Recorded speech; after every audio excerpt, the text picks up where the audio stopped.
क्रोध में आकर उसने अपने पेट पर प्रहार कर दिया और तभी उसके गर्भ से गिरा एक कठोर निर्जीव मांस का लोथड़ा। गांधारी विलाप करने लगी। हे ऋषिवर, यह कैसा वरदान था, यह कैसा उपास।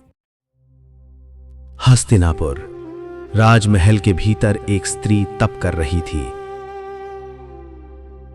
आंखों पर पट्टी, हृदय में संकल्प। वो थी गांधार की राजकुमारी, अब हस्तिनापुर की रानी गांधारी। पति अंधे थे तो उसने भी संसार से अपनी दृष्टि छीन ली, पर उसके भीतर एक इच्छा थी। मैं 100 वीर पुत्रों की माता बनूं। रानी, तुमने सेवा से मुझे प्रसन्न किया है, मांगो क्या चाहती हो। गांधारी, भगवान मुझे 100 पुत्रों का वरदान दे। व्यास, तथास्तु, तुम्हें 100 पुत्र प्राप्त होंगे। और यहीं से आरंभ हुआ वो अध्याय जिसने भविष्य में महायुद्ध की नींव रख दी। समय बीतता गया, 1 वर्ष, फिर दूसरा वर्ष, पर प्रसव नहीं हुआ। उसी समय खबर आई, कुंती ने युधिष्ठिर को जन्म दे दिया है। महारानी, पांडुपुत्र का जन्म हो गया है। गांधारी, क्या? पर मुझे तो पहले वरदान मिला था। ईर्ष्या, पीड़ा, असुरक्षा, ये भाव धीरे धीरे उसके मन में विष की तरह फैलने लगे। क्रोध में आकर उसने अपने पेट पर प्रहार कर दिया और तभी उसके गर्भ से गिरा एक कठोर निर्जीव मांस का लोथड़ा। गांधारी विलाप करने लगी।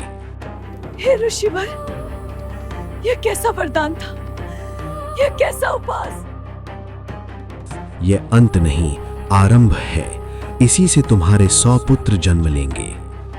उन्होंने उस मांसपिंड को 100 टुकड़ों में विभाजित किया। प्रत्येक टुकड़े को घी से भरे एक एक कलश में रख दिया गया। 100 कलश, 100 भ्रूण, 100 संभावित नियतियां।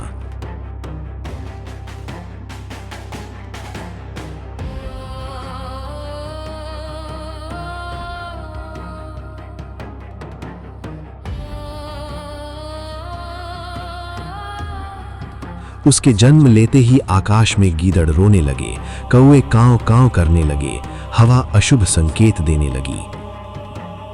महाराज धृतराष्ट्र, इन अपशकुनों को हल्के में मत लीजिए। विदुर, हस्तिनापुर के सबसे बुद्धिमान मंत्री, जो भविष्य की आहट पहचान चुके थे।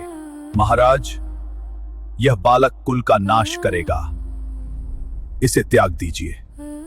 नहीं, यह मेरा पुत्र है, मैं इसे नहीं छोड़ूंगा। और यहीं पुत्र मोह ने भविष्य के विनाश को आमंत्रण दे दिया।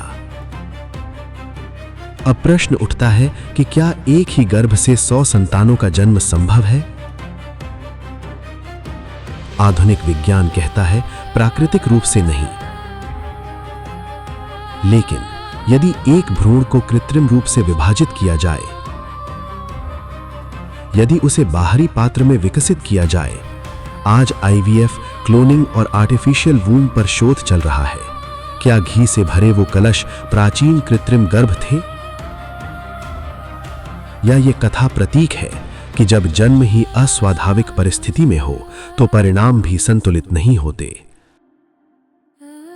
दुर्योधन का जन्म ईर्ष्या से हुआ, उसका पालन अंधे प्रेम में हुआ। मेरा पुत्र ही सिंहासन का अधिकारी है। और यही विचार आगे चलकर महायुद्ध में बदल गया।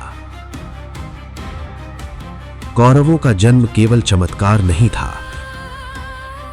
जब ईर्ष्या गर्भ बन जाए, अहंकार पोषण बन जाए और मोह निर्णय बन जाए, तो परिणाम होता है विनाश।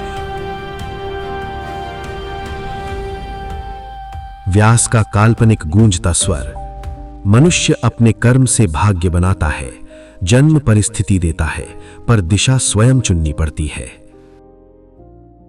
कौरवों के 100 पुत्र आस्था के लिए चमत्कार, विज्ञान के लिए प्रश्न और मानवता के लिए चेतावनी। क्या ये कथा केवल पौराणिक है या हमारे अतीत का कोई भूला हुआ रहस्य? निर्णय आपका है।